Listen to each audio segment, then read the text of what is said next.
'Jatadhara' movie చూసాను మామ. Cinema చూసాక నాకొకటే అనిపించింది.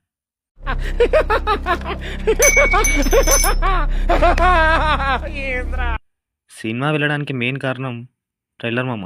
స్టోరీ లైన్ మంచిగా ఇంట్రెస్టింగ్‌గా అనిపించింది. కానీ మూవీ చూసాక అనిపించింది అదొక్కటే ఇంట్రెస్టింగ్‌గా ఉంది. మిగతా అంతా ఏమీ లేదని. ఎస్పెషల్లీ ఆ ఏఐ షాట్స్ అండ్ వీఎఫ్ఎక్స్ అస్సలు బాలేదు మామ. చాలా సీన్స్‌లో ఆర్టిఫిషియల్‌గా అనిపిస్తాయి. స్క్రీన్ పైన చూస్తున్నంత సేపు క్లియర్‌గా కనిపిస్తుంది. ఇంకొంచెం హార్డ్ వర్క్ చేసుంటే బావుండనిపించింది.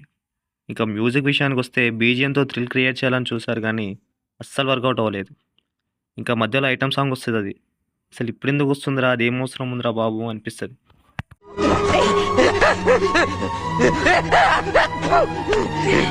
సో, మూవీ ఐడియా ఇంట్రెస్టింగ్‌గా ఉన్న అన్‌ఈవెన్ స్క్రీన్ ప్లేతో, ఫ్లాట్ రైటింగ్‌తో కనెక్ట్ అవ్వలేకపోతాం. హానెస్ట్‌లీ ఒక టైంలో థియేటర్ నుంచి బయటికి వెళ్ళిపోదాం అనే ఫీలింగ్ వస్తుంది. ఇంకొంచెం ఎగ్జాజరేటెడ్‌గా చెప్పాలంటే, సీరియల్ బావుంటాయి గదా!